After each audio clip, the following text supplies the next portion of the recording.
9 മണി വാർത്ത ആരംഭിക്കുകയാണ്. അമേരിക്ക പ്രഖ്യാപിക്കുന്ന സാമ്പത്തിക ഉപരോധം ഇറാനെതിരെ അതിശക്തമായി. അത് നാളെ അതിൻ്റെ വിശദാംശങ്ങൾ പ്രഖ്യാപിക്കാനിരിക്കുകയാണ്.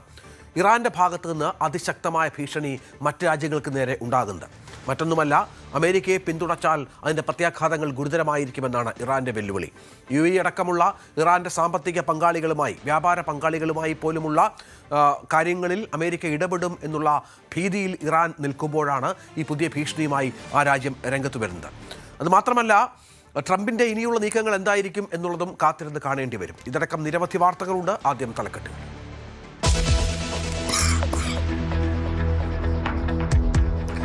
അമേരിക്ക പ്രഖ്യാപിച്ച സാമ്പത്തിക യുദ്ധത്തിൽ ഭാഗമാകരുതെന്ന് അയൽ രാജ്യങ്ങൾക്ക് ഇറാന്റെ മുന്നറിയിപ്പ്. അമേരിക്കയുമായി സഹകരിക്കുന്നവരെ ശത്രുപക്ഷത്തുള്ളവരായി കണക്കാക്കും. സാമ്പത്തിക ഉപരോധം കടുപ്പിച്ചുകൊണ്ടുള്ള തീരുമാനങ്ങൾ അമേരിക്ക പ്രഖ്യാപിക്കുക. നാളെ ഇറാൻ ദുബായ് UAE വ്യാപാര ബന്ധങ്ങൾക്ക് തിരിച്ചടിയാകുമെന്ന് സൂചന.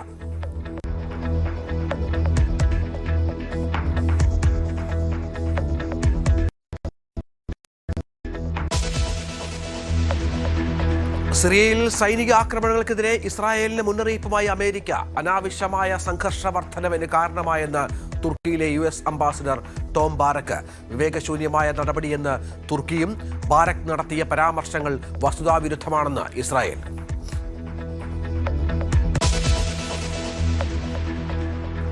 അമേരിക്കയുടെ ദേശീയ കടം $40 ട്രില്യൺ. മുന്നറിയിപ്പുമായി സാമ്പത്തിക വിദഗ്ധർ. ട്രഷറി സെക്യൂരിറ്റികൾ വിറ്റ് കടമെടുക്കുന്നത് ദീർഘകാല പ്രതിസന്ധി സൃഷ്ടിക്കും. $5.5 ട്രില്യൺ വാർഷിക വരുമാനവും $7.5 ട്രില്യൺ ചിലവും.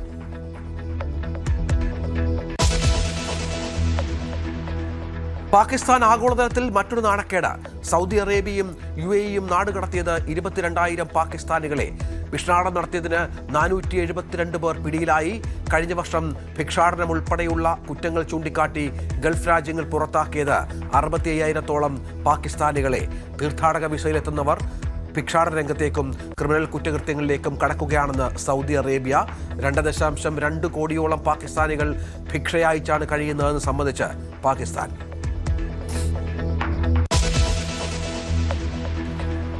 ബംഗാൾ ഉൾക്കടലിൽ ചരക്ക് കപ്പൽ മുങ്ങിയ അപകടം. കപ്പലിൽ 24 ചൈനീസ് പൗരന്മാർ. അപകടം ഒഡീഷയിൽ നിന്ന് ചൈനയിലേക്ക് ഇരുമ്പയിരുമായി പോകുന്നതിനിടെ രക്ഷാപ്രവർത്തനം തുടരുന്നു.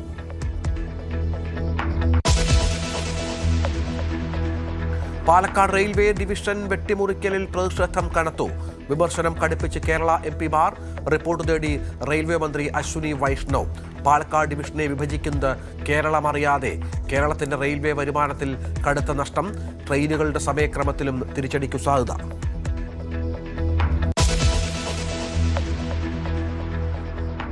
മാസപ്പടി കേസിൽ ആരോപണങ്ങളെ ശക്തമായി പ്രതിരോധിക്കാൻ CPM.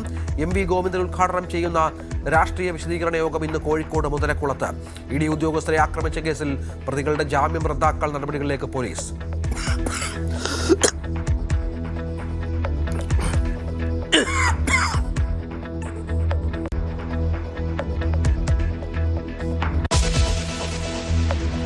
വാർത്തകളുടെ വിശദാംശങ്ങളിലേക്ക് കടക്കാം. അമേരിക്ക പ്രഖ്യാപിച്ച സാമ്പത്തിക യുദ്ധത്തിന്റെ ഭാഗമാകരുതെന്ന് അയൽ രാജ്യങ്ങൾക്ക് ഇറാന്റെ ഭീഷണി. അമേരിക്കയുമായി സഹകരിക്കുന്നവരെ ശത്രുപക്ഷത്തുള്ളവരായി കണക്കാക്കും. സാമ്പത്തിക ഉപരോധം കടുപ്പിച്ചുകൊണ്ടുള്ള തീരുമാനങ്ങൾ അമേരിക്ക നാളെ പ്രഖ്യാപിക്കാനിരിക്കെയാണ് ഇറാന്റെ ഈ ഭീഷണി. ഇറാൻ ദുബായ് UAE വ്യാപാര ബന്ധങ്ങൾക്ക് തിരിച്ചടിയാകുന്ന വിധമുള്ള പ്രഖ്യാപനങ്ങൾ അമേരിക്ക നടത്തുമെന്നാണ് സൂചനകൾ. خب محاصره دریایی که امروز نیست که الان چند ماه محاصره دریایی هستیم ولی ما نفتمون رو فروختیم. ما در همین 1 ماه 2 ماه گذشته 70 میلیون بشکه نفت در اون 2-3 روزی که توافقنامه اون هفته اول توافقنامه خوب هفته خوبی بود چون ما حداکثر 70 میلیون بشکه نفت رو که این طرف داشتیم فرستادیم رفت. حالا هر روز ما به اندازه تولیدمون هر روز داریم اون طرف ناوهای آمریکا داریم نفت میفروشیم. خب اینم پس این محاصره دریایی آقای ترامپ هم اینطوری بود. തങ്ങളുടെ സമ്പദ് വ്യവസ്ഥയെ തകർക്കാനുള്ള അമേരിക്കയുടെ നീക്കത്തിൽ പങ്കുചേർന്നാൽ അയൽ രാജ്യങ്ങളെ ശത്രുക്കളായി കാണുമെന്നാണ്, ഒപ്പം അവരുടെ താല്പര്യങ്ങളെ ലക്ഷ്യമിടുമെന്നാണ് ഇറാന്റെ മുന്നറിയിപ്പ്. വി ആർ കാർത്തിക് വിവരങ്ങളുമായി ചേരും. കാർത്തിക്, നാളെയാണ് വളരെ പ്രധാനപ്പെട്ട പ്രഖ്യാപനം അമേരിക്കയുടെ ഭാഗത്തുനിന്നുണ്ടാവുക. അത് ഏതൊക്കെ തരത്തിൽ ഇറാനെ ബാധിക്കുമെന്നുള്ളത് കാത്തിരുന്ന് കാണേണ്ടി വരും. ഏതായാലും ഇപ്പോൾ ഇറാനും ഇതിനോട് നിശിതമായ വിമർശനം അല്ലെങ്കിൽ ഇതിൽ പങ്കുചേരുന്ന ആളുകളെ ആ തരത്തിൽ കൈകാര്യം ചെയ്യുമെന്ന് പറയുന്നു. എങ്ങനെയാണ് നമ്മൾ മനസ്സിലാക്കേണ്ടത്? ഏതൊക്കെ തരത്തിലുള്ള നിബന്ധനകളാകും അമേരിക്ക മുന്നോട്ട് വെക്കുക? രഞ്ജിത്ത്, ഈ യുദ്ധം ആരംഭിച്ച് 6 മാസം പിന്നിടുമ്പോൾ ഇറാന്റെ സാമ്പത്തിക സ്ഥിതി അതീവ ഗുരുതരമായ പുതിയ ഘട്ടത്തിലേക്ക് കടക്കുന്നു എന്ന് നിലവിൽ തന്നെ വിദഗ്ധർ അഭിപ്രായപ്പെട്ടിട്ടുണ്ട്. അതനുസരിച്ചാണ് അവിടുത്തെ ജീവിത സാഹചര്യവും വിലക്കയറ്റം അടക്കമുള്ള കാര്യങ്ങളിൽ ജനജീവിതം ദുസ്സഹമായി തുടരുന്നതിനിടെയാണ് നിലവിലെ നാവിക ഉപരോധത്തിനൊപ്പം കടുത്ത പ്രഹരം നൽകിക്കൊണ്ടുള്ള സാമ്പത്തിക ഉപരോധങ്ങൾ കൂടി വരും ദിവസം പ്രഖ്യാപിക്കും എന്ന് അമേരിക്ക മുന്നറിയിപ്പ് നൽകിയിരിക്കുന്നത്. US treasury secretary Scott Bessent ഇത് സംബന്ധിച്ച പ്രഖ്യാപനം തിങ്കളാഴ്ച നടത്തും എന്നാണ് അറിയിച്ചിരിക്കുന്നത്. എന്താണ് അമേരിക്കയുടെ പ്രഖ്യാപനം എന്ന് ഇറാൻ ഉറ്റുനോക്കുന്നു. ആ പശ്ചാത്തലത്തിൽ കൂടി വേണം നിലവിൽ ഇറാൻ ദേശീയ സുരക്ഷാ കൗൺസിലിൻ്റെ സെക്രട്ടറിയുടെ പ്രതികരണം നമ്മൾ കാണേണ്ടത്. ഇറാൻ ദേശീയ സുരക്ഷാ കൗൺസിലിൻ്റെ സെക്രട്ടറി മൊഹസിൻ റസായിയുടെ പ്രതികരണം പുറത്തു വന്നിരിക്കുന്നു. അതായത് അമേരിക്ക സാമ്പത്തിക ഉപരോധങ്ങൾ കടുപ്പിക്കുമ്പോൾ സ്വാഭാവികമായും മറ്റ് രാജ്യങ്ങൾ, അതായത് ഇറാനെ സഹായിക്കുന്ന രാജ്യങ്ങൾക്ക് കൂടി ഏതെങ്കിലും വലിയ സഹായങ്ങൾ ഇറാന് നൽകി മുന്നോട്ട് വന്നാൽ അവർക്ക് വലിയ പ്രത്യാഘാതം ഉണ്ടാകുമെന്ന് അമേരിക്ക മുന്നറിയിപ്പ് നൽകിയിട്ടുണ്ട്. ആ പശ്ചാത്തലത്തിൽ കൂടി വേണം ഇറാന്റെ ദേശീയ സുരക്ഷാ സെക്രട്ടറി മൊഹസിൻ റസായിയുടെ പ്രതികരണം വായിച്ചെടുക്കാൻ. ഏതെങ്കിലും മിഡിൽ ഈസ്റ്റ് രാജ്യങ്ങൾ അമേരിക്ക പ്രഖ്യാപിക്കുന്ന സാമ്പത്തിക ഉപരോധത്തിനൊപ്പം നിന്നാൽ അവർക്ക് വലിയ പ്രത്യാഘാതങ്ങൾ നേരിടേണ്ടി വരും എന്നാണ് ഇറാനും ഇപ്പോൾ മുന്നറിയിപ്പ് നൽകിയിരിക്കുന്നത്. നാവിക ഉപരോധം പുതിയ കാര്യമല്ല. മാസങ്ങളായി നാവിക ഉപരോധം നേരിട്ടുകൊണ്ടിരിക്കുകയാണ് ഇറാൻ. കഴിഞ്ഞ 1-2 മാസത്തിനുള്ളിൽ മാത്രം ഇത്ര ശക്തമായ നാവിക ഉപരോധം ഉള്ളപ്പോഴും 70 ദശലക്ഷം ബാരൽ എണ്ണ വിറ്റു എന്നാണ് മൊഹസിൻ റസായി അവകാശവാദമായി ഉന്നയിക്കുന്നത്. അതോടൊപ്പമാണ് നിലവിലെ സാഹചര്യത്തിൽ നാവിക ഉപരോധത്തിനപ്പുറം സാമ്പത്തിക ഉപരോധം ഇറാന് എത്രത്തോളം വെല്ലുവിളി ആണ് എന്ന് വ്യക്തമാക്കുന്ന അദ്ദേഹത്തിൻ്റെ പ്രതികരണം വന്നിരിക്കുന്നത്. മിഡിൽ ഈസ്റ്റിലെ മറ്റ് രാജ്യങ്ങൾ, ആ രാജ്യങ്ങൾ അമേരിക്ക പ്രഖ്യാപിക്കുന്ന സാമ്പത്തിക ഉപരോധത്തിന് സഹായകമാകുന്ന നിലപാടുകളെടുത്താൽ അവരെയും ശത്രുപക്ഷത്ത് കണക്കാക്കും, അവരും ആക്രമണങ്ങൾ നേരിടേണ്ടി വരും എന്നൊരു മുന്നറിയിപ്പ് ഇറാൻ ദേശീയ സുരക്ഷാ കൗൺസിൽ സെക്രട്ടറിയുടെ ഭാഗത്ത് നിന്ന് തന്നെ ഈ ഘട്ടത്തിൽ ഉണ്ടാകുന്നു എന്നതാണ് ശ്രദ്ധേയം. പ്രത്യേകിച്ച് തിങ്കളാഴ്ച അമേരിക്ക പുതിയ കടുത്ത സാമ്പത്തിക ഉപരോധം ഏർപ്പെടുത്തിക്കൊണ്ടുള്ള വ്യവസ്ഥകളും നിബന്ധനകളും പ്രഖ്യാപിക്കാനിരിക്കെയാണ് ഈ പ്രതികരണം എന്നതും നിർണായകമാണ്. മറ്റൊന്ന്, അമേരിക്ക നാളെ പ്രഖ്യാപിക്കുന്ന ഉപരോധങ്ങൾ അത് എന്തൊക്കെ ആയിരിക്കും എന്ന അഭ്യൂഹങ്ങൾ വളരെ ശക്തമാണ്. അത് ഇറാനെ എത്രത്തോളം ബാധിക്കും എന്ന ആശങ്കയും നിലനിൽക്കുന്നു. നിലവിൽ പുറത്തുവരുന്ന റിപ്പോർട്ടുകൾ അനുസരിച്ച്, അതായത് അന്താരാഷ്ട്ര മാധ്യമങ്ങൾ പുറത്തുവരുന്ന റിപ്പോർട്ടുകൾ അനുസരിച്ച് ഇറാൻ ഇപ്പോൾ ആശ്രയിക്കുന്ന ഏറ്റവും പ്രധാനപ്പെട്ട 2 രാജ്യങ്ങൾ UAEയും ദുബായിയുമാണ്. വിദേശ നാണ്യവരവിൻ്റെ 80%, അതോടൊപ്പം തന്നെ ഇറക്കുമതിയുടെ 1/3 പണമിടപാടുകൾക്കുള്ള ഇടനില സംവിധാനങ്ങൾക്കുമൊക്കെ ഈ 2 രാജ്യങ്ങളെയാണ് ആശ്രയിക്കുന്നത്. മറ്റൊന്ന്, അമേരിക്ക ഏർപ്പെടുത്തിയ നാവിക ഉപരോധം ഇവിടെ ബാധിക്കുന്നില്ല എന്നതുമാണ്. കാരണം ഇവിടങ്ങളിലേക്കുള്ള ആശയവിനിമയത്തിനും ഗതാഗതത്തിനുമൊക്കെ ഹോർമൂസ് കടക്കേണ്ട കാര്യമില്ല. ഹോർമൂസിനപ്പുറത്താണ് ഈ 2 രാജ്യങ്ങളും അതിർത്തി പങ്കിടുന്നത് എന്നതാണ് ശ്രദ്ധേയം. അത്തരത്തിൽ ആഗോള സമ്പദ് വ്യവസ്ഥയിലേക്കുള്ള ഇറാന്റെ വാതിൽ എന്നാണ് ദുബായിയെ വിശേഷിപ്പിക്കുന്നത്. നമുക്കറിയാം, നേരത്തെ തന്നെ UAE ചില പ്രഖ്യാപനങ്ങൾ നടത്തിയിരുന്നു. അതായത് ഇറാനുമായുള്ള വാണിജ്യ സാമ്പത്തിക വ്യാപാര ബന്ധങ്ങൾ അത് താൽക്കാലികമായി നിർത്തുന്നു എന്ന് നേരത്തെ തന്നെ UAE പ്രഖ്യാപിച്ചിരുന്നു. ഇനിയുള്ളത് ദുബായിയാണ്. നമ്മൾ പറഞ്ഞതുപോലെ ആഗോള സമ്പദ് വ്യവസ്ഥയിലേക്കുള്ള ഇറാന്റെ വാതിൽ എന്നാണ് ദുബായിയെ വിദഗ്ധർ വിശേഷിപ്പിക്കുന്നതും. അങ്ങനെയാണെങ്കിൽ നാളെ US നടത്തുന്ന പ്രഖ്യാപനങ്ങളിൽ ഇറാൻ ദുബായ് വ്യാപാര ബന്ധത്തിൽ എന്തൊക്കെ നിയന്ത്രണങ്ങൾ ഉണ്ടാകും എന്നാണ് ഏവരും ഉറ്റുനോക്കുന്നത്. ദുബായിയുമായുള്ള ഇറാന്റെ വ്യാപാര ബന്ധം ഈ യുദ്ധത്തിന് ശേഷവും സജീവമാണ്. നേരത്തെ നമ്മൾ പറഞ്ഞതുപോലെ തന്നെ ഈ കപ്പൽ ഉപരോധം അടക്കമുള്ള കാര്യങ്ങൾ ബാധിക്കുന്നില്ല എന്നത് തന്നെയാണ് അതിലെ ഏറ്റവും പോസിറ്റീവായ കാര്യവും.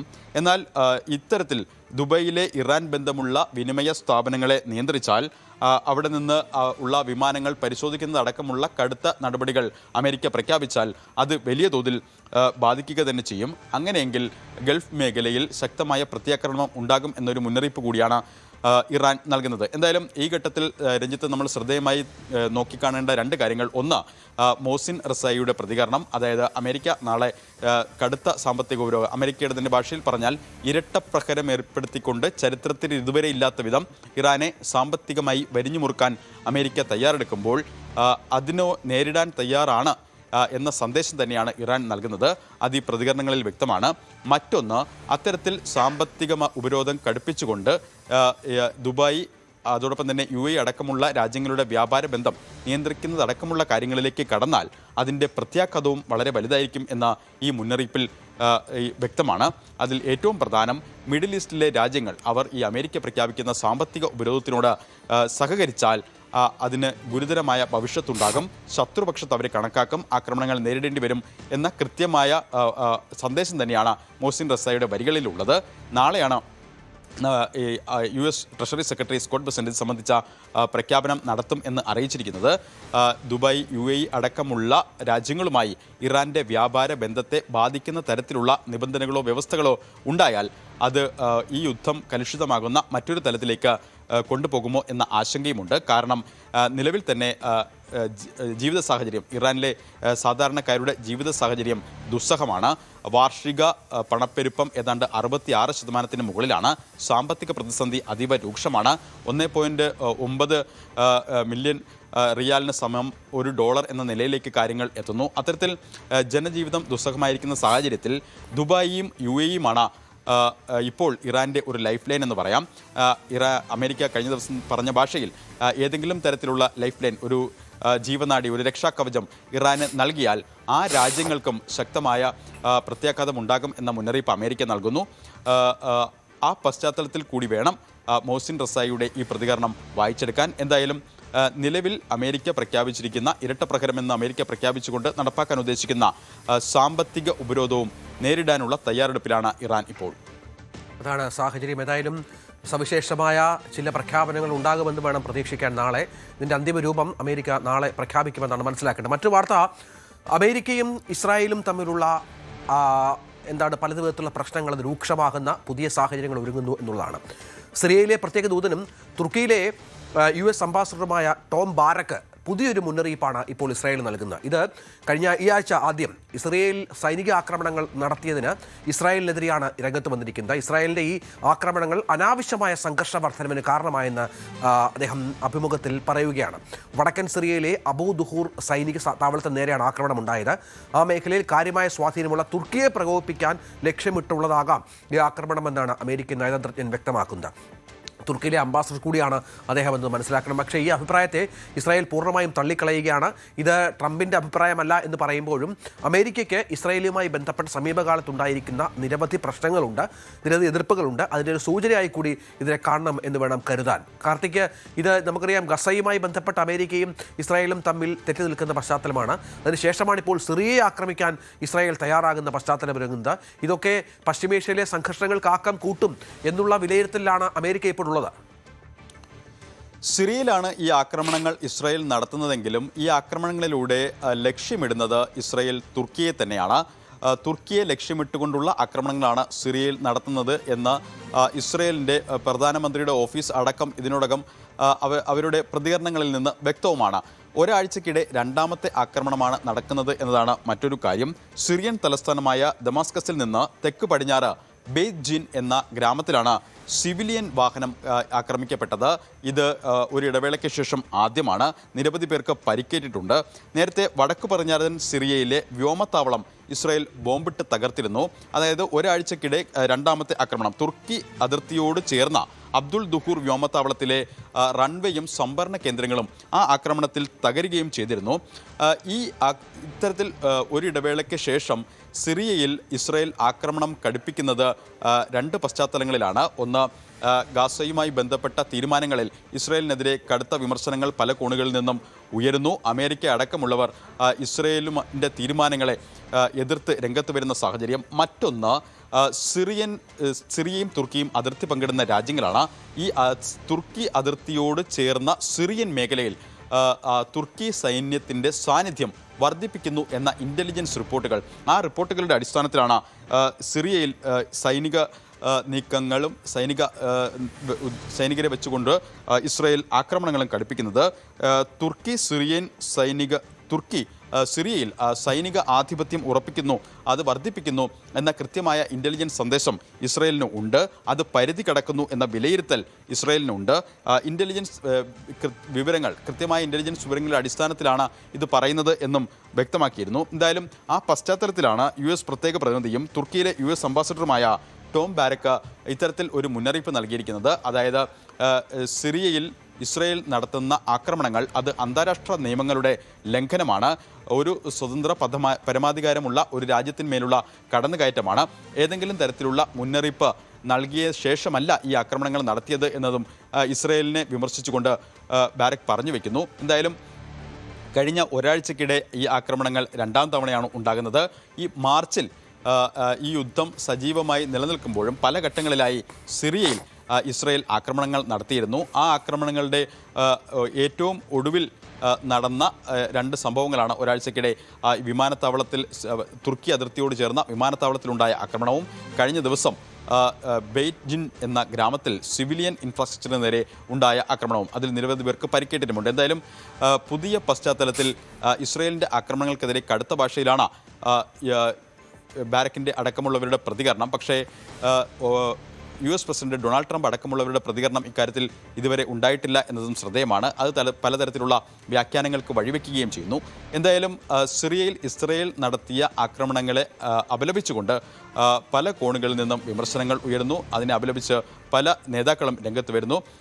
തുർക്കി അടക്കമുള്ള രാജ്യങ്ങൾ ഈ ആക്രമണങ്ങളോട് വരും മണിക്കൂറുകളിൽ എങ്ങനെ പ്രതികരിക്കും എന്നത് നിർണായകമാണ്. നമുക്കറിയാം, ഗസയ്ക്ക് പിന്നാലെ സിറിയയും തുർക്കിയും അത് രണ്ടും സമീപകാലങ്ങളിലായി ഇസ്രായേൽ ഏറെക്കുറെ ശത്രുപക്ഷത്ത് നിർത്തിക്കാണുന്ന രാജ്യങ്ങളാണ്. സിറിയയിൽ ഭരണം മാറിയ ശേഷമാണ് ഈ തുർക്കി അതിർത്തിയോട് ചേർന്ന ഈ വിമാനത്താവളം അടക്കം നവീകരിക്കുന്നതും അവിടെ അടിസ്ഥാന സൗകര്യങ്ങൾ വർദ്ധിപ്പിക്കുന്നതും. അവയാണ് ഇപ്പോൾ ഇസ്രായേൽ ഒരാഴ്ചക്കിടെ തകർത്തിരിക്കുന്നത്. നമ്മൾ ആദ്യം പറഞ്ഞു തുടങ്ങിയതുപോലെ തന്നെ സിറിയയിലാണ് ഇസ്രായേൽ ആക്രമണം നടത്തുന്നതെങ്കിലും ഈ ആക്രമണങ്ങളിലൂടെ കൃത്യമായ സന്ദേശം നൽകുന്നത് തുർക്കിക്കാണ്. സിറിയൻ അതിർത്തിയിൽ തുർക്കിയുടെ സൈനിക സാന്നിധ്യം വർദ്ധിപ്പിക്കുന്നതിനെതിരെയാണ് ആ ആക്രമണം എന്ന് ഇസ്രായേൽ കൃത്യമായി വ്യക്തമാക്കുകയും ചെയ്യുന്നു. രഞ്ജിത്ത്.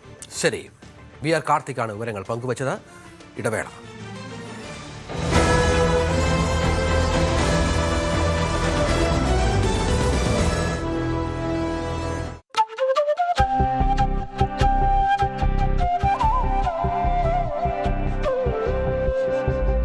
ഒരു കിളി പാടി ചിങ്ങത്തൊടി മേലെ ആവണിയായി പൊന്മലയാളത്തിൻ തിരുനാളാ കതിർ ചൂടി വയലാകെ പൂമൂടിച്ചെരിവാകെ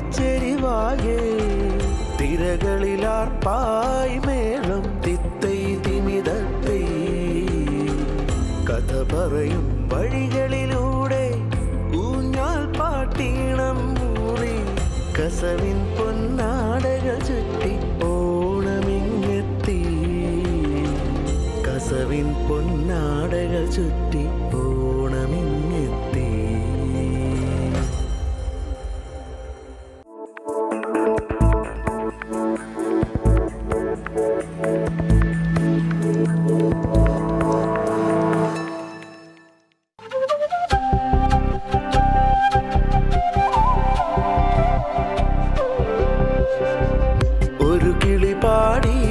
ചിങ്ങത്തൊടി മേലെ ആവണിയായി പൊന്മലയാളത്തിൻ തിരുനാളാ കതിർ ചൂടി വയലാകെ പൂമൂടിച്ചെരിവാകെ തിരകളിലാർപ്പായി മേളം തിത്തൈ തിമിതത്തൈ കഥ പറയും വഴികളിലൂടെ ഊഞ്ഞാൽ പാട്ടീണം കസവിൻ പൊന്നാടകൾ ചുറ്റി ഓണമിങ്ങെത്തി കസവിൻ പൊന്നാടകൾ ചുറ്റി ഓണമിങ്ങെത്തി.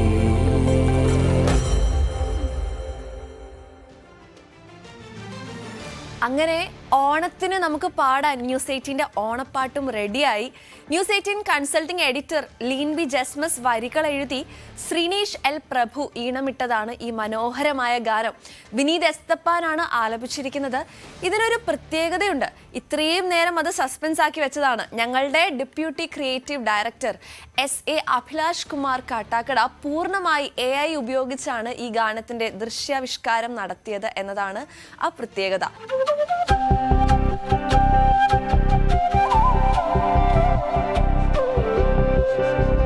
ഒരു കിളി പാടി ചിങ്ങത്തൊടി മേലെ ആവണിയായി പൊന്മലയാ.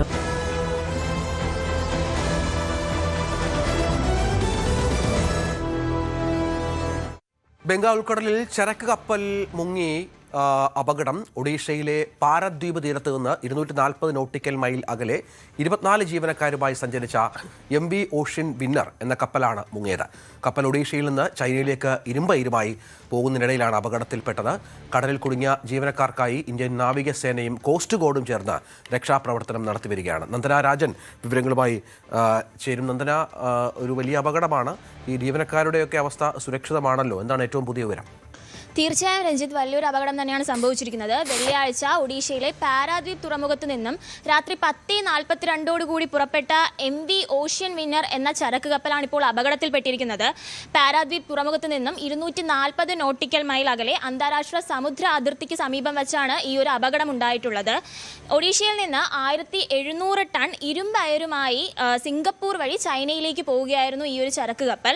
കപ്പലിൽ ആകെ ഉണ്ടായിരുന്നത് 24 ജീവനക്കാരാണ്. അതിൽ 20 പേർ ചൈനീസ് പൗരന്മാരാണ്. 3 മ്യാൻമർ സ്വദേശികളും 1 ബംഗ്ലാദേശ് സ്വദേശിയുമാണ് ഈ ഒരു ചരക്ക് കപ്പലിൽ ഉണ്ടായിരുന്നത്. അതിൽ 2 പേരെ റാഫ്റ്റ് കപ്പലുകൾ ഉപയോഗിച്ച് രക്ഷപ്പെടുത്താൻ സാധിച്ചിട്ടുണ്ട്. ബാക്കി 22 പേർക്കുള്ള തിരച്ചിലാണ് ഇപ്പോൾ പുരോഗമിച്ചുകൊണ്ടിരിക്കുന്നത്. അപകട സന്ദേശം ലഭിച്ച ഉടൻ തന്നെ ഇന്ത്യൻ കോസ്റ്റ് ഗാർഡും അതുപോലെ നാവികസേനയും സംയുക്തമായി രക്ഷാപ്രവർത്തനങ്ങൾ ആരംഭിച്ചിട്ടുണ്ടായിരുന്നു. തിരച്ചിലിനായി ICGS വരദ്, അൻമോൾ, വിജിത് എന്നീ 3 അത്യാധുനിക കോസ്റ്റ് ഗാർഡ് കപ്പലുകൾ രംഗത്തെത്തിയിട്ടുണ്ട്. ആകാശമാർഗവും കടൽ മാർഗവും സംയുക്തമായി തന്നെ രക്ഷാപ്രവർത്തനങ്ങൾ പുരോഗമിച്ചു വരികയാണ്. അപകട സ്ഥലത്തിന് സമീപത്തുകൂടെ പോയ ഐസോപോസ് എന്ന മറ്റൊരു ചരക്ക് കപ്പലാണ് റാഫ്റ്റിൽ നിന്നും 2 ജീവനക്കാരെ രക്ഷപ്പെടുത്തിയത്. കാണാതായ ബാക്കി 22 പേർക്കുള്ള തിരച്ചിൽ ഇപ്പോഴും പുരോഗമിക്കുകയാണ്. അവിടെ കാലാവസ്ഥ വളരെ പ്രതികൂലമാണ്. ശക്തമായ കാറ്റും അതുപോലെ തന്നെ മോശം കാലാവസ്ഥയും ഒക്കെയാണ്. അതിനെല്ലാം അവഗണിച്ചുകൊണ്ട് ബാക്കി 22 ജീവനക്കാരെ രക്ഷപ്പെടുത്താൻ അല്ലെങ്കിൽ അവരെ കണ്ടെത്താൻ വേണ്ടിയുള്ള തിരച്ചിൽ പുരോഗമിക്കുകയാണ്. കപ്പലിൽ നിന്ന് പെട്ടെന്ന് കമ്മ്യൂണിക്കേഷൻ സിഗ്നലുകൾ വിച്ഛേദിക്കപ്പെടുകയും അവ നഷ്ടമായതുമാണ് ഈ പറയുന്ന ഒരു അപകടത്തിലേക്ക് നയിച്ചത് എന്നാണ് പ്രാഥമിക നിഗമനം. അതോ കാലാവസ്ഥാ വ്യതിയാനവും ഇതിന് ഒരു ഫാക്ടറാണ്. ഈ ഒരു അപകടത്തിലേക്ക് നയിക്കാനുള്ള ഒരു ഫാക്ടറാണ് കാലാവസ്ഥാ വ്യതിയാനവും. ഈ 2 കാരണങ്ങൾ കാരണമാണ് ഈ ഒരു ചരക്ക് കപ്പൽ അപകടത്തിൽപ്പെട്ടതെന്നാണ് ഇപ്പോൾ ലഭിക്കുന്ന പ്രാഥമിക വിവരം. എന്തായാലും പ്രതികൂല കാലാവസ്ഥയൊക്കെ അതിജീവിച്ചുകൊണ്ട് കോസ്റ്റ് ഗാർഡും അതുപോലെ നാവികസേനയും സംയുക്തമായി തന്നെ ഈ 22 പേർക്കുള്ള തിരച്ചിൽ ഇപ്പോൾ നടത്തിക്കൊണ്ടിരിക്കുകയാണ് എന്നാണ് ലഭ്യമാവുന്ന വിവരം. രഞ്ജിത്ത്, നമ്മുടെ അയൽ രാജ്യമായ പാകിസ്ഥാൻ ചെന്നുപെടുന്ന പ്രശ്നങ്ങൾ ചെറുതൊന്നുമല്ല. ആഗോളതലത്തിൽ നമുക്കറിയാം, മറ്റ് രാജ്യങ്ങൾ പ്രത്യേകിച്ച് IMF-ൽ നിന്നൊക്കെയുള്ള വലിയ കടത്തിൻ്റെ പുറത്താണ് ആ രാജ്യം അവരുടെ നിത്യച്ചെലവുകളൊക്കെ മുന്നോട്ട് പോകുന്നത്, സംശയമില്ല. അതിനാണ് ഇപ്പോൾ പുതിയ പുതിയ സഖ്യങ്ങളിലൊക്കെ അവർ ചേരുകയും സൗദിയുമായൊക്കെ അലയൻസ് ഉണ്ടാക്കുകയും നാറ്റോ, ഇസ്ലാമിക് നാറ്റോ പോലെയുള്ള കൂട്ടായ്മകളിൽ എത്തുകയൊക്കെ ചെയ്യുന്നത്. അതിന് പിന്നിൽ വളരെ പ്രധാനപ്പെട്ട ചില കാര്യങ്ങൾ കൂടിയുണ്ട്. അതിലൊന്ന്, നേരത്തെ പറഞ്ഞതുപോലെ നാണക്കേടിൻ്റെ പടുകുഴിലെത്തുന്ന പ്രധാനപ്പെട്ട ഒരു വിവരം കൂടി ഇപ്പോൾ പുറത്തു വരികയാണ്. സൗദി അറേബ്യയും UAE അടക്കമുള്ള രാജ്യങ്ങൾ ഇപ്പോൾ അവരുടെ രാജ്യങ്ങളിൽ നിന്ന് 22,000 പാകിസ്ഥാനികളെ നാട് കടത്തി എന്നുള്ള വിവരമാണ്. മറ്റൊന്നിനുമല്ല, ഭിക്ഷാടനമടക്കം നടത്തിയാണ് ഇവർ അവിടെ കഴിയുന്നത് എന്നുള്ള വിവരങ്ങൾ പുറത്തു വന്നതിനെ തുടർന്നാണ് നാട് കടത്തി. കാരണം തീർത്ഥാടക വിസയിലുമൊക്കെയാണ് പാകിസ്ഥാനികളും മറ്റും ഇങ്ങോട്ടേക്ക് എത്തുകയും മറ്റും ചെയ്യുന്നത്. അതിനുശേഷം അവർ അവിടെ അനധികൃതമായി താമസിക്കുകയും പിന്നീട് ഭിക്ഷാടനത്തിലേക്ക് എത്തുകയും ചെയ്യുന്നു എന്നുള്ളതാണ് ഈ രാജ്യങ്ങളുടെ പരാതി. ഇത് ഔദ്യോഗികമായി തന്നെ ഈ പരാതി പാകിസ്ഥാനെ അറിയിച്ചിട്ടുണ്ട് സൗദി അറേബ്യ എന്നത് മനസ്സിലാക്കേണ്ടത്. മാത്രമല്ല, പാകിസ്ഥാനെ തന്നെ സമ്മതിക്കുന്ന ഒരു കാര്യമുണ്ട്. 2.5 കോടിയോളം തങ്ങളുടെ പൗരന്മാർ ഭിക്ഷാടനം നടത്തിയാണ് ജീവിക്കുന്നത് എന്നുള്ളതാണ്. ഇവർ കോടിക്കണക്കിന് ഇന്ത്യൻ രൂപയാണ് സമ്പാദിക്കുന്നത്. അതായത് 4 ലക്ഷം കോടി ഇന്ത്യൻ രൂപ അവർ സമാഹരിക്കുന്നു എന്നാണ് പാകിസ്ഥാൻ സർക്കാർ തന്നെ വെളിപ്പെടുത്തിയിട്ടുള്ളത്. നന്ദന, ഇത് പാകിസ്ഥാനെ സംബന്ധിച്ചിടത്തോളം രാജ്യം തന്നെ വലിയ കടത്തിലാണ്, മറ്റ് രാജ്യങ്ങളുടെ മുന്നിൽ ഭിക്ഷ എടുക്കേണ്ട അവസ്ഥയിലാണ്. അപ്പോൾ അവരുടെ പൗരന്മാർ കൂടി വല്ലാത്ത അവസ്ഥയിൽ ജീവിക്കുന്നു എന്നുള്ളത് ചെറിയ ഒരു വിഷയമല്ലല്ലോ. രഞ്ജിത്ത്, ഒരു വശത്ത് കടുത്ത സാമ്പത്തിക പ്രതിസന്ധി മറികടക്കാൻ IMF-നും അതുപോലെ മറ്റ് വിദേശ രാജ്യങ്ങൾക്കും മുന്നിൽ കൈനീട്ടേണ്ട ഒരു അവസ്ഥയാണ് ഇപ്പോൾ പാകിസ്ഥാൻ ഉള്ളത്. അതിനോടൊപ്പം ആഗോളതലത്തിൽ മറ്റൊരു നാണക്കേട് കൂടിയാണ് ഇപ്പോൾ ഈ പുറത്തു വന്നിരിക്കുന്ന പാകിസ്ഥാൻ ഭിക്ഷാടകരുടെ റിപ്പോർട്ട് കൂടി വ്യക്തമാക്കുന്നത്. സൗദി അറേബ്യയും UAE-യും ഉൾപ്പെടെയുള്ള ഗൾഫ് രാജ്യങ്ങൾ 4 മാസങ്ങളായി നാട് കടത്തിയത് 22,000-ഓളം പാകിസ്ഥാനി ഭിക്ഷാടകരെയാണ്. പാകിസ്ഥാൻ പാർലമെന്റ് സർക്കാർ തന്നെ വ്യക്തമാക്കിയ കണക്കാണിത്. വിദേശ രാജ്യങ്ങളിൽ വീണ്ടും പാകിസ്ഥാന് വലിയ നാണക്കേടാണ് ഈ കണക്കുകൾ ഉണ്ടാക്കിയിരിക്കുന്നത്. വിസ നിയമങ്ങൾ ലംഘിച്ചതിനും അതുപോലെ വ്യാജരേഖ ചമച്ചതിനും ആസൂത്രിതമായി ഭിക്ഷാടനം നടത്തുന്നതിനുമൊക്കെയാണ് എതിരെയാണ് ഈ ഒരു നടപടി ഗൾഫ് രാജ്യങ്ങൾ സ്വീകരിച്ചിരിക്കുന്നത്. പാകിസ്ഥാൻ പാർലമെന്റ് കാര്യമന്ത്രി ഡോക്ടർ താരിഖ് ഫസൽ തന്നെയാണ് ഈ ഒരു കാര്യം അവരുടെ സഭയിൽ ഈ ഒരു റിപ്പോർട്ടുകൾ, ഈ ഒരു കണക്കുകൾ പുറത്തുവിട്ടിട്ടുള്ളത്.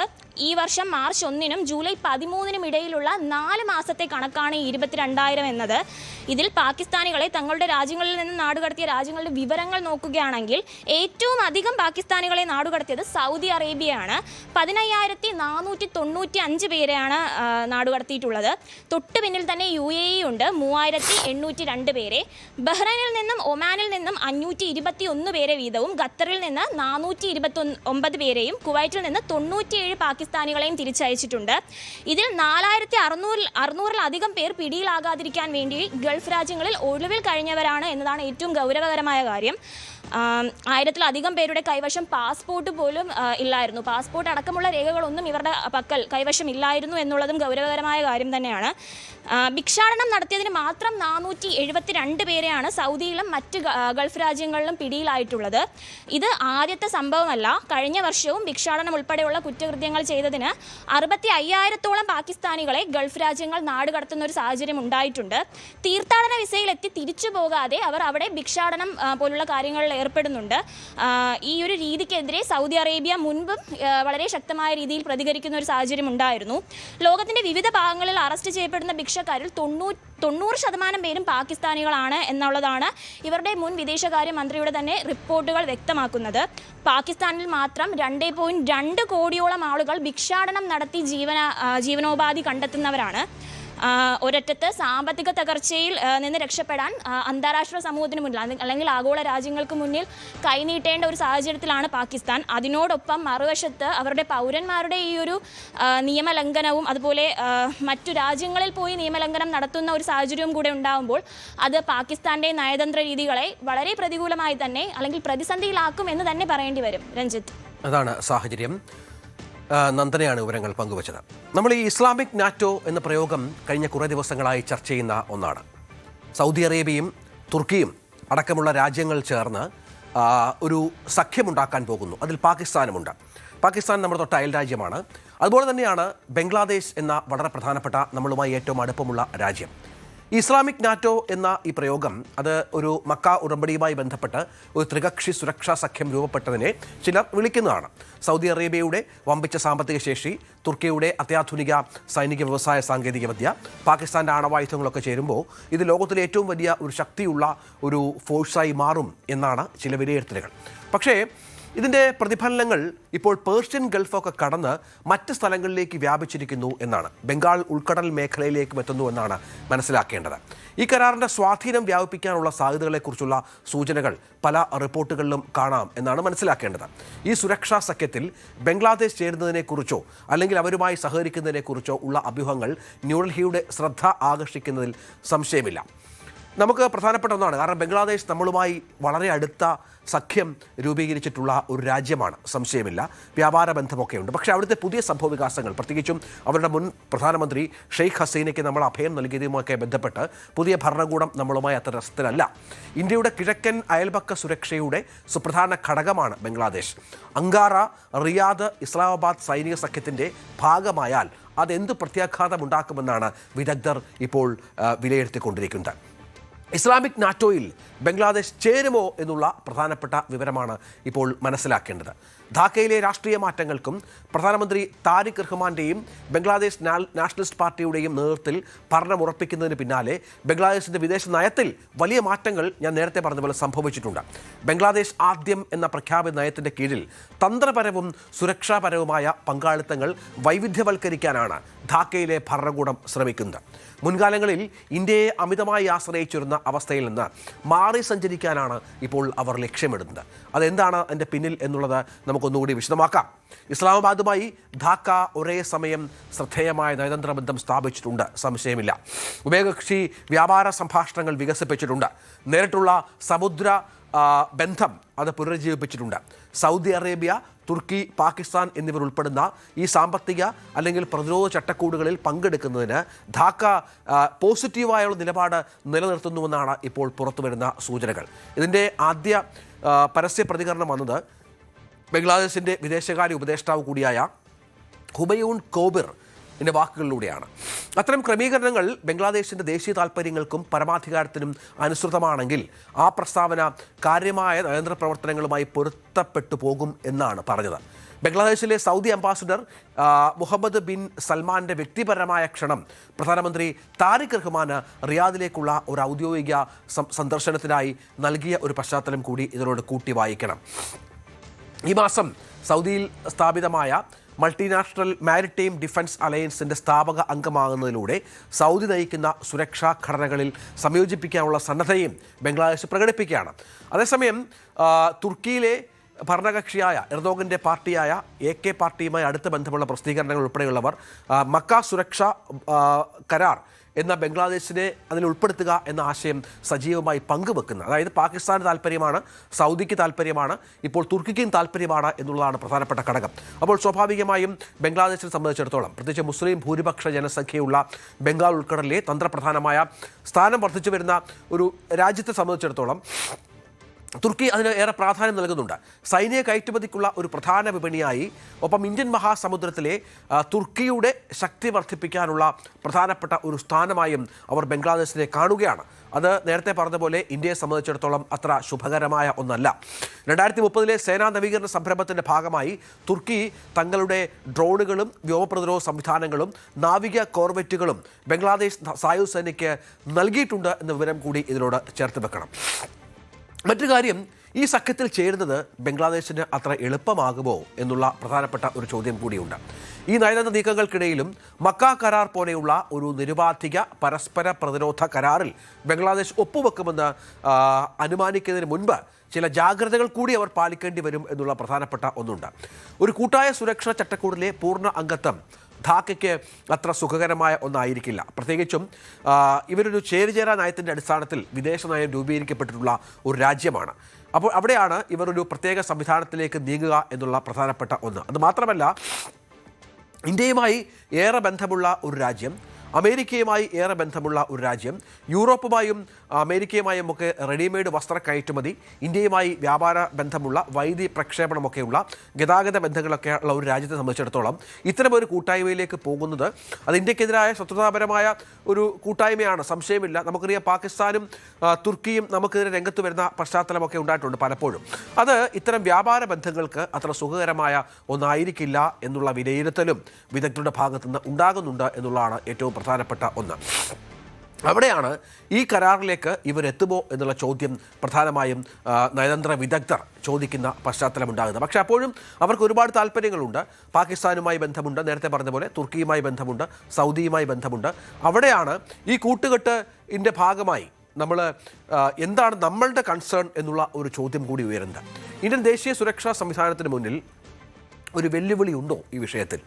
പതിറ്റാണ്ടുകളായി ഇന്ത്യയുടെ കിഴക്കൻ അതിർത്തി പ്രദേശം സുരക്ഷിതവും ശാന്തവുമായിരുന്നു. നമുക്കറിയാം, പാകിസ്ഥാനുമായുള്ള ലൈൻ ഓഫ് കൺട്രോൾ LOC, ചൈനയുമായുള്ള line of actual control LAC എന്നീ അതിർത്തികളിൽ തങ്ങളുടെ തന്ത്രപ്രധാന വിഭവങ്ങൾ കേന്ദ്രീകരിക്കാൻ ഇന്ത്യൻ സായുധ സേനയ്ക്ക് സാധിച്ചിരുന്നു. എന്നാൽ സുരക്ഷാ നയങ്ങളിൽ ധാക്ക വരുത്തുന്ന മാറ്റം ഈ സന്തുലിതാവസ്ഥയെ മാറ്റിമറിച്ചേക്കാം എന്നുള്ള വിലയിരുത്തലുകളും ചില ഭാഗങ്ങളിൽ നിന്ന് ഉണ്ടാകുന്നുണ്ട്. ഇന്ത്യ ഏറ്റവും നിർണായകവും തന്ത്രപ്രധാനവുമായ ഭൂമിശാസ്ത്രപരമായ പാതയാണ് സിലിഗുരി ഇടനാഴി. ഇന്ത്യയുടെ പ്രധാന ഭൂപ്രദേശത്തെ വടക്കുകിഴക്കൻ സംസ്ഥാനങ്ങളുമായി ബന്ധിപ്പിക്കുന്ന ഈ പാതയുടെ ഇടുങ്ങിയ ഭാഗത്തിന് വെറും 22 കിലോമീറ്റർ മാത്രമാണ് വീതി. സുരക്ഷാ സഹകരണത്തിന്റെ ഭാഗമായി ബംഗ്ലാദേശ് പാകിസ്ഥാനുമായും തുർക്കിയുമായും അടുത്ത ബന്ധം സ്ഥാപിക്കുകയാണെങ്കിൽ കിഴക്കൻ അതിർത്തിയിൽ ശത്രുതാപരമായ വിദേശ രഹസ്യാന്വേഷണ പ്രവർത്തനങ്ങളെ നേരിടേണ്ട സാഹചര്യം നമുക്കുണ്ടായേക്കാം എന്നാണ് വിലയിരുത്തൽ.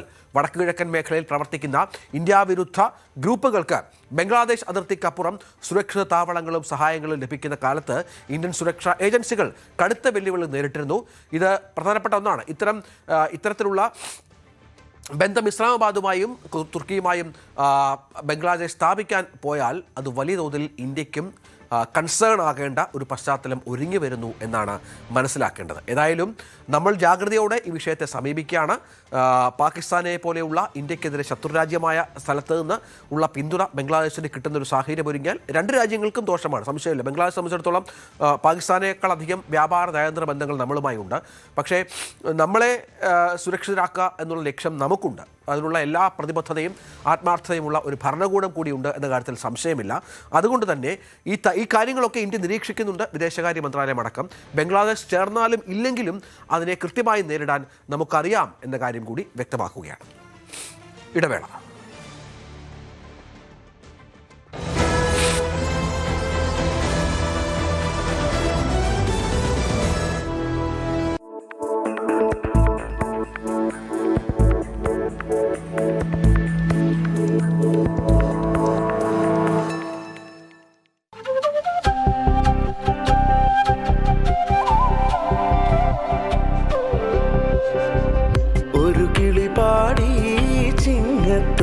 മേലെ ആവണിയായി പൊന്മലയാളത്തിൻ തിരുനാടാ കതിർച്ചൂടി വയലാകെ പൂമൂടിച്ചെരിവാകെ തിരകളിലാർപ്പായി മേളം തിത്തൈ തിമിതത്തൈ കഥ പറയും വഴികളിലൂടെ ഊഞ്ഞാൽ പാട്ടീണം മൂളി കസവിൻ പൊന്നാടകൾ ചുറ്റി ഓണമിങ്ങെത്തി കസവിൻ പൊന്നാടകൾ ചുറ്റി ഓണമിങ്ങെത്തി.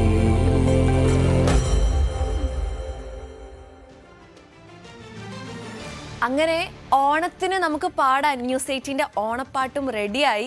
News 18 consulting editor Leen B Jesmus വരികൾ എഴുതി ശ്രീനേഷ് എൽ പ്രഭു ഈണമിട്ടതാണ് ഈ മനോഹരമായ ഗാനം. വിനീത് എസ്തപ്പാനാണ് ആലപിച്ചിരിക്കുന്നത്. ഇതിനൊരു പ്രത്യേകതയുണ്ട്. ഇത്രയും നേരം അത് സസ്പെൻസ് ആക്കി വെച്ചതാണ്. ഞങ്ങളുടെ deputy creative director SA Abhilash Kumar Kattakkada പൂർണ്ണമായി AI ഉപയോഗിച്ചാണ് ഈ ഗാനത്തിന്റെ ദൃശ്യാവിഷ്കാരം നടത്തിയത് എന്നതാണ് ആ പ്രത്യേകത.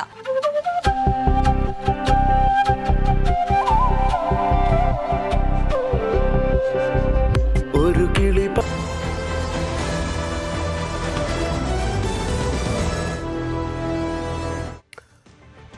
തൃശൂർ മാളയിൽ മെഡിക്കൽ ഷോപ്പുകാരുടെ ഗുരുതരമായ അനാസ്ഥ കാരണം 35 ദിവസം മാത്രം പ്രായമുള്ള കുഞ്ഞിന്റെ ജീവൻ അപകടത്തിലായി.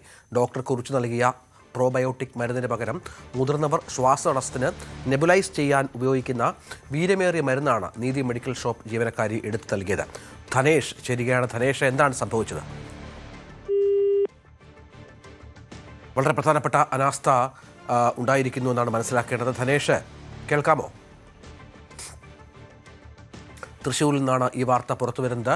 മെഡിക്കൽ ഷോപ്പുകാരുടെ ഗുരുതരമായ അനാസ്ഥ കാരണം 35 ദിവസം പ്രായമുള്ള കുഞ്ഞിൻ്റെ ജീവൻ അപകടത്തിലാണ്. ഡോക്ടർ കുറിച്ചു നൽകിയ പ്രോബയോട്ടിക് മരുന്നിന് പകരം.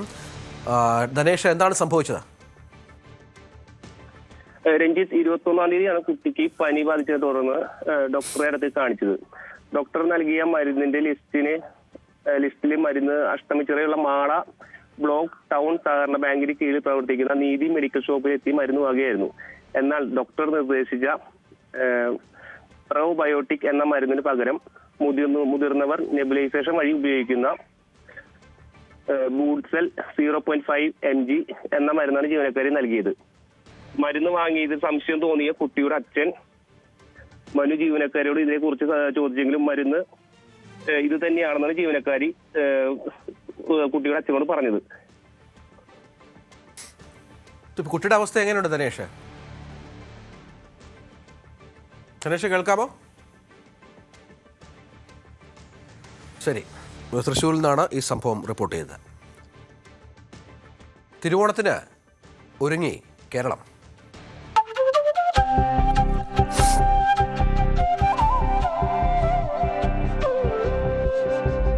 ഒരു കിളി പാടി ചിങ്ങത്തൊടി മേലെ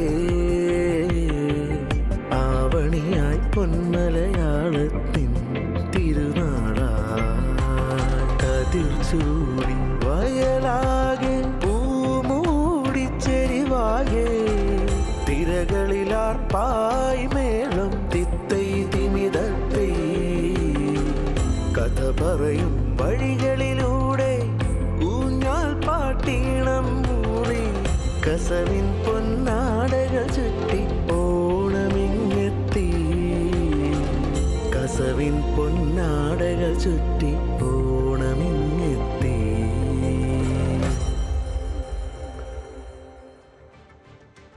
കേരള പോസ്റ്റൽ അക്കൗണ്ട്സ് ഓഫീസിൽ ഓണാഘോഷം. പൂക്കളവും ഓണസദ്യയും ഒരുക്കി ജീവനക്കാർ. പോസ്റ്റൽ അക്കൗണ്ട്സ് ഓഫീസിൽ വിപുലമായ പരിപാടികളോടുകൂടിയാണ് ഈ വർഷത്തെ ഓണാഘോഷം സംഘടിപ്പിച്ചത്. പോസ്റ്റൽ അക്കൗണ്ട്സ് റിക്രിയേഷൻ ക്ലബിന്റെ നേതൃത്വത്തിലാണ് ആഘോഷങ്ങൾ ഒരുക്കിയത്. ഓഫീസിൽ നടന്ന പ്രത്യേക ചടങ്ങിൽ postal accounts director Shri Sangeeth Kumar ദീപം കൊളുത്തി പരിപാടികൾ ഉദ്ഘാടനം ചെയ്തു. ആഘോഷങ്ങളുടെ ഭാഗമായി ജീവനക്കാർ ചേർന്നൊരുക്കിയ മനോഹരമായ പൂക്കളം ഏറെ ആകർഷകമായി. ഉദ്ഘാടന ചടങ്ങിന് പിന്നാലെ ജീവനക്കാർ അണിനിരന്ന വൈവിധ്യമാർന്ന കലാപരിപാടികൾ അരങ്ങേറി. ജീവനക്കാരുടെ നേതൃത്വത്തിൽ പരമ്പരാഗത തനിമയാർന്ന തിരുവാതിരക്കളി, ആവേശമുണർത്തിയ ഗ്രൂപ്പ് ഡാൻസ്, മനോഹരമായ ഓണപ്പാട്ടുകൾ എന്നിവയും അവതരിപ്പിച്ചു. തുടർന്ന് ജീവനക്കാർ ഒരുമിച്ച് പങ്കെടുത്ത വിഭവസമൃദ്ധമായ ഓണസദ്യയും ആഘോഷങ്ങൾക്ക് മാറ്റുകൂട്ടി.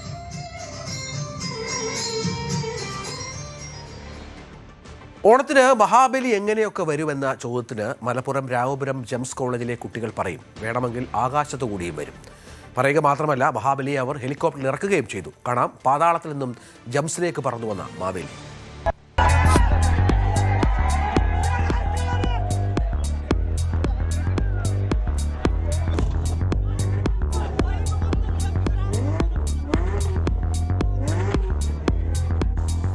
പാതാളത്തിൽ നിന്നും മാവേലി തവണ പറന്നിറങ്ങുകയാണ് ഹെലികോപ്റ്ററിൽ.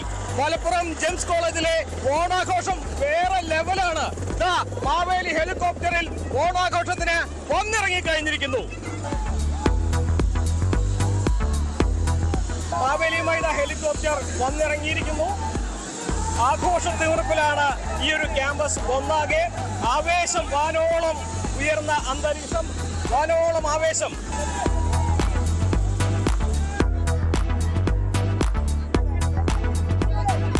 മാവേലി വന്നിറങ്ങുമ്പോൾ സ്വീകരിക്കാനായി കുട്ടികളെല്ലാം തന്നെ ഹെലികോപ്റ്റർ ചുറ്റും ആണി നിരന്നിരിക്കുകയാണ്. ആവേശം മലതല്ലുകയാണ്. അങ്ങനെ മാവേലി വന്നിറങ്ങി. എങ്ങനെയായിരുന്നു യാത്രയൊക്കെ? അടിപൊളി യാത്ര ചെയ്തു. പാതാളത്ത് എങ്ങനെ ഹെലികോപ്റ്റർ കിട്ടിയ? അത് മോഡേൺ മാവേലിയൊക്കെ ആകാശത്താണ്.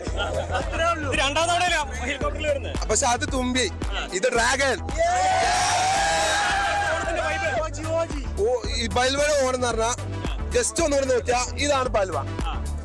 ഇതിന്റെ ടോപ്പില് കുറച്ച് ഇത് അതിന് മുന്നേ സാമ്പിൾ വന്നു പോകണം. സാമ്പിൾ കാണിച്ച് പിന്നെ രണ്ടാമത്തെ എന്താണ് പ്രജകളോട് പറയാനുള്ളത് മാവേലിക്ക്?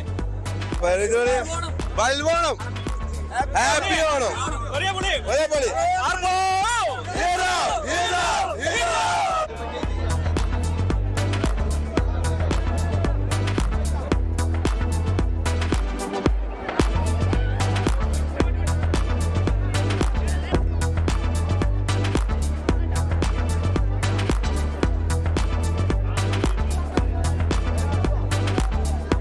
എന്തായാലും ജെംസിലെ ഓണം വേറെ ലെവൽ ഓണമാണ്. നമ്മുടെ ജെംസിലെ പിള്ളേരെ ഇവിടെ ചേരുന്നുണ്ട്. നിങ്ങൾ ഫൈനൽ ഇയർ ആണോ? നിങ്ങൾ ഈ കോളേജിൽ അവസാനത്തെ ഓണം എങ്ങനെയുണ്ട്? കഴിഞ്ഞ തവണ അതിഗംഭീരമായിട്ടാണ് ഹെലികോപ്റ്റർ ഇറക്കി കിടാൻ. കഴിഞ്ഞ തവണ ഹെലികോപ്റ്റർ തന്നെയായിരുന്നു.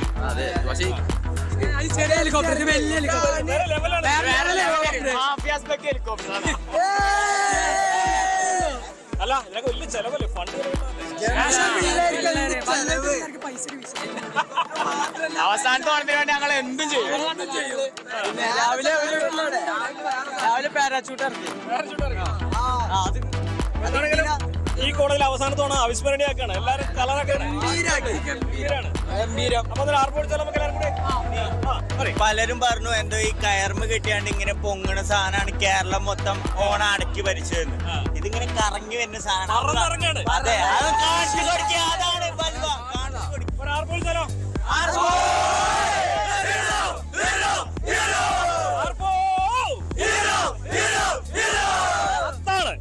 CV Anumod, news 18. ഒരുമയോടെ വനിതകൾ ഒരുക്കിയ പൂക്കൃഷിയിൽ സമൃദ്ധിയുടെ നിറക്കാഴ്ച. ഓണവിപണി ലക്ഷ്യമിട്ട് നടത്തിയ ഈ കൃഷിയുടെ വരുമാനം കാരുണ്യ പ്രവർത്തനത്തിനായി മാറ്റിവെക്കുമ്പോൾ കൊണ്ടോട്ടിയിൽ വിരിയുന്നത് പൂക്കൾ മാത്രമല്ല, നന്മ കൂടിയാണ്.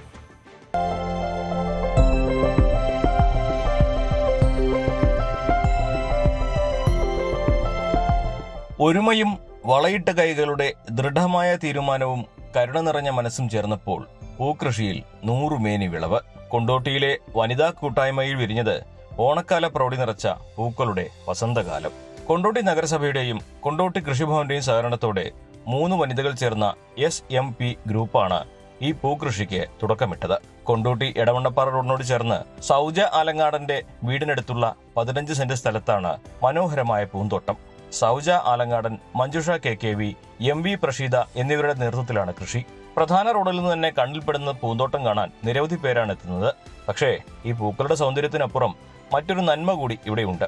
പൂന്തോട്ടം കാണാനെത്തുന്നവർ നൽകുന്ന പ്രവേശന തുകയും പൂ വിൽപ്പനയിലൂടെ ലഭിക്കുന്ന തുകയും കൊണ്ടോട്ടി ശിഹാബ് തങ്ങൾ ഡയാലിസിസ് സെന്റർ നൽകാനാണ് ഈ വനിതാ കൂട്ടായ്മയുടെ തീരുമാനം.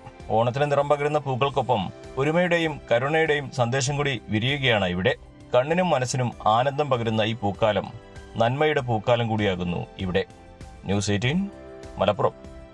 പട്ടാമ്പി നഗരസഭയുടെ വ്യാപാരി വ്യവസായി ഏകോപന സമിതിയുടെയും ആഭിമുഖ്യത്തിൽ ഓണാഘോഷത്തിന് തുടക്കമായി. വ്യാപാര സ്ഥാപനങ്ങളുടെയും കുടുംബശ്രീ സ്റ്റാളുകളുടെയും പ്രദർശനം, സാംസ്കാരിക പരിപാടികൾ, മ്യൂസിക്, എന്റർടൈൻമെന്റ് എന്നിവയാണ് പരിപാടിയുടെ ഭാഗമായി നടക്കുന്നത്. പ്രദർശന വിപണനമേളയും കലാവിരുന്നും VK ശ്രീകണ്ഠൻ MP ഉദ്ഘാടനം ചെയ്തു. നഗരസഭാ ചെയർപേഴ്സൺ TP ഷാജി അധ്യക്ഷനായി. ഓഗസ്റ്റ് 27 വരെ പരിപാടികൾ നീണ്ടുനിൽക്കും.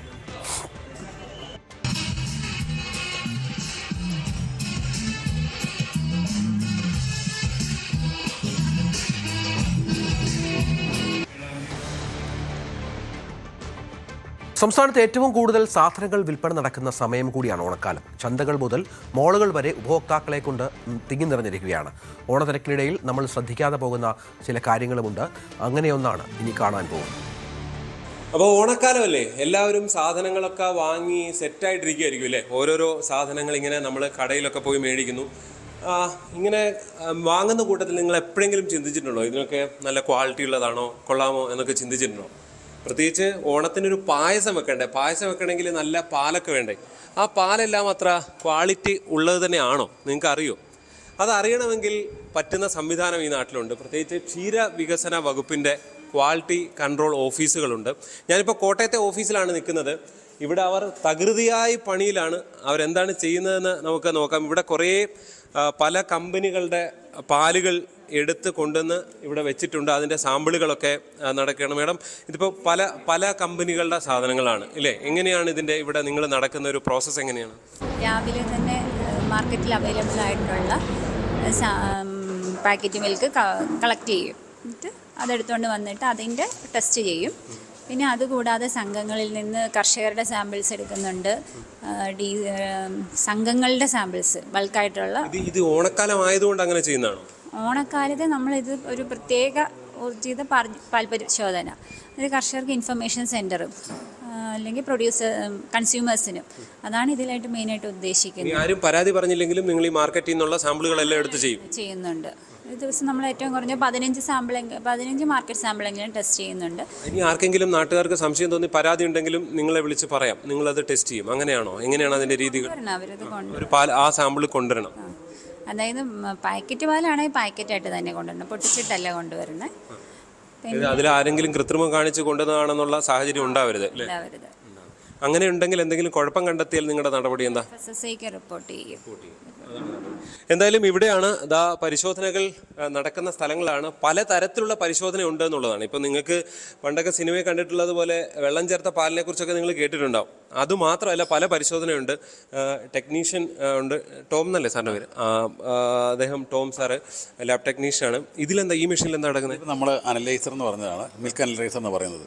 ശരിക്കും നമ്മൾ ഇതിൻ്റെ ആദ്യത്തെ എന്ന് പറഞ്ഞാൽ നമ്മൾ പാലിൻ്റെ സ്റ്റാൻഡേർഡ്, അതായത് നമ്മളിപ്പോൾ നോർമലി പശുവും പാൽ അല്ലെങ്കിൽ നമുക്ക് കിട്ടുന്ന പാലിൽ 87% വെള്ളം എന്നുള്ളതാണ് നമ്മൾ ഒരു കണക്കാക്കിയത്. അപ്പോൾ ഒരു 13% പാലെന്നാണ് നമ്മൾ. ചിലപ്പോൾ അതിൻ്റെ വേരിയേഷൻ വരെ, ഇപ്പോൾ ഒരു കറവ, ഇളം കറവ പോലെയുള്ള ഇതൊക്കെ ആണെങ്കിൽ ഫാറ്റിൽ വേരിയേഷൻ വരെ, പക്ഷേ റീഡിംഗ് ഉണ്ട്. അപ്പോൾ നമ്മൾ ശരിക്കും പറഞ്ഞാൽ ഫാറ്റ് എസൻറ്റിനെ ബേസ് ചെയ്തുകൊണ്ടാണ് നമ്മൾ വില ഇടുന്നത് പോലും. ഇപ്പം ചാർട്ട് പ്രകാരം വില എങ്ങനെ കൊടുക്കുന്നത്. അപ്പോൾ അതിന് പാലിൻ്റെ സ്റ്റാൻഡേർഡ് കറക്റ്റാണ് നോക്കാനുള്ള ഏറ്റവും നൂതനമായ. പാല് വെള്ളം ചേർത്തിട്ടുണ്ടോ എന്ന് അറിയാൻ പറ്റും, ബേസിക്കലി അറിയാൻ പറ്റും, സ്വാഭാവികമായിട്ട് അറിയാൻ പറ്റും. കാരണം ഇതിനകത്ത് ഇത്രയും വെള്ളം എന്ന് പറഞ്ഞാൽ ഈ 87% വെള്ളം എന്നുള്ളത് ഒരിക്കലും ഈ മെഷീനിൽ കാണിക്കത്തില്ല. ആഡ് ചെയ്യുന്ന വെള്ളം ഈ മെഷീനിൽ കാണിക്കാറുണ്ട്, ആഡ് വാട്ടർ. ഇപ്പം നമ്മളല്ലെങ്കിൽ ഇപ്പോൾ നമ്മൾ എന്ത് ഇപ്പോൾ ഒരു 13%, ഒരു 8.5% SNFും ഒരു 4% ഫാറ്റും വരുവാണെന്നുണ്ടെങ്കിൽ സ്വാഭാവികമായിട്ട് അതിനകത്ത് വാട്ടറിൻ്റെ അവിടെ സീറോ കാണിക്കും. ഇതിനകത്ത് ഈ മെഷീനകത്ത് നമ്മൾ വാട്ടർ ചോദിക്കുന്നുണ്ട്. അപ്പോൾ അതിനകത്ത് നോർമൽ സീറോ കാണിക്കും. പിന്നെ ഇത് സീറോ കാണിക്കുമ്പോൾ ഇതിനകത്ത് നമുക്ക് കറക്റ്റ് ആണെങ്കിൽ നമ്മുടെ ഓൾറെഡി മാനുവലായിട്ട് നമ്മൾ ലാക്ടോമീറ്റർ റീഡിങ് നമ്മൾ നോക്കും. നോർമലി ഉള്ള ഒരു പാലെന്ന് പറയുമ്പോൾ അതിനകത്ത് 29 to 30 റീഡിങ് നമുക്ക് ആവശ്യമാണ്. അപ്പോൾ റീഡിങ് കുറയുവാണെന്നുണ്ടെങ്കിൽ നമുക്കറിയാം. അല്ലെങ്കിൽ റീഡിങ് കുറയുന്നുണ്ടെങ്കിൽ ഫാറ്റ് കൂടും. ഇപ്പോൾ നമ്മുടെ കറവ തീരുന്ന സമയത്തുള്ള പാലൊക്കെ ആണെങ്കിൽ ഒരു പക്ഷേ റീഡിങ് ഒരു 28, 27 വന്നാൽ അപ്പോൾ ഫാറ്റിൻ്റെ 4, 5 അങ്ങനെയുള്ള വേരിയേഷൻ ഉണ്ടാകാറുണ്ട്. എന്തായാലും തട്ടിപ്പ് നടത്തിയാൽ പിടിക്കും.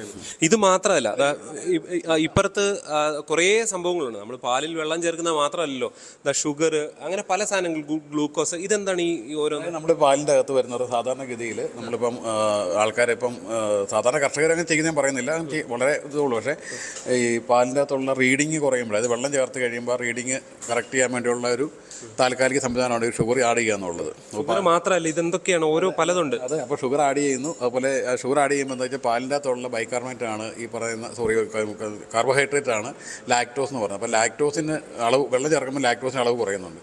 അപ്പോൾ അത് കറക്റ്റ് ചെയ്യാൻ വേണ്ടിയാണ് ഷുഗർ ചേർക്കുക. പക്ഷേ അത് ശരിക്കും ചെയ്യാൻ പാടില്ല. പക്ഷേ അത് അങ്ങനെ ഷുഗർ ചേർത്ത് നമുക്കറിയാൻ പറ്റും. അത് നമുക്ക് പാലിന് നമുക്കിപ്പോൾ ഒരു ഓർഗാൻ ലിഫ്റ്റിംഗ് എന്ന് പറയുന്ന ടെസ്റ്റ് നമുക്കുണ്ടാവുള്ളൂ. നമ്മൾ കണ്ണ്, മൂക്ക്, നാക്കെന്നുള്ളത് നമുക്ക് ടേസ്റ്റ് ചെയ്യുമ്പോൾ അറിയാം, സ്മെല്ല് ചെയ്യുമ്പോൾ അറിയാം, അങ്ങനെ സംഭവമുണ്ട്. അപ്പോൾ അതുകൊണ്ട് നമ്മൾ ഷുഗർ ഉണ്ടെങ്കിൽ നമുക്ക് അതിൻ്റെ ടേസ്റ്റ് വ്യത്യാസം വരാറുണ്ട്.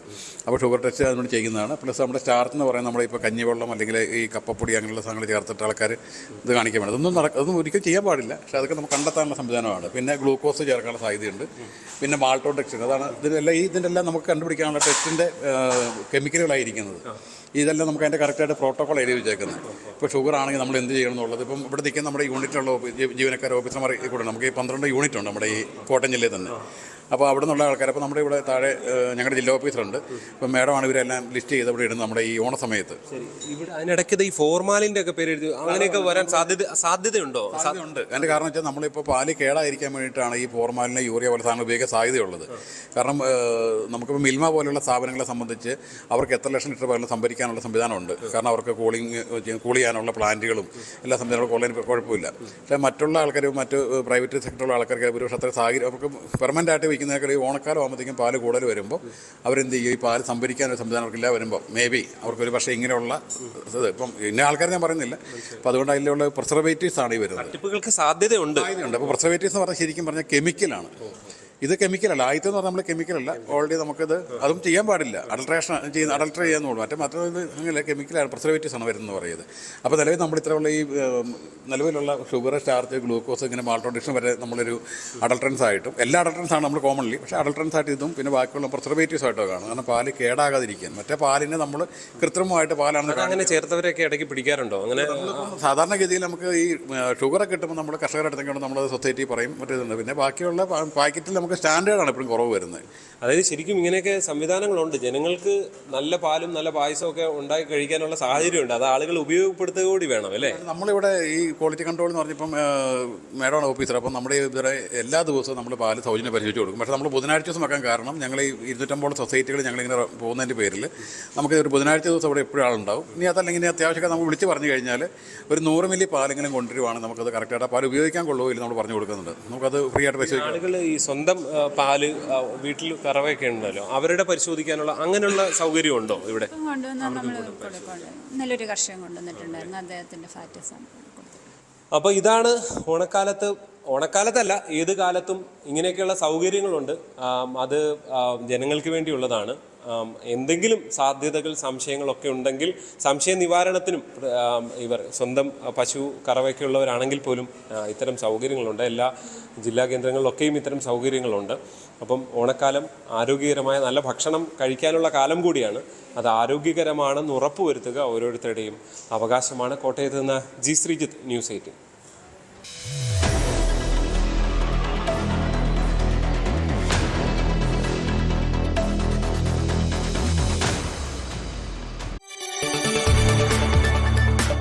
കൂടുതൽ വാർത്തകൾക്ക് news 18 Keralam YouTube channel subscribe ചെയ്യുക.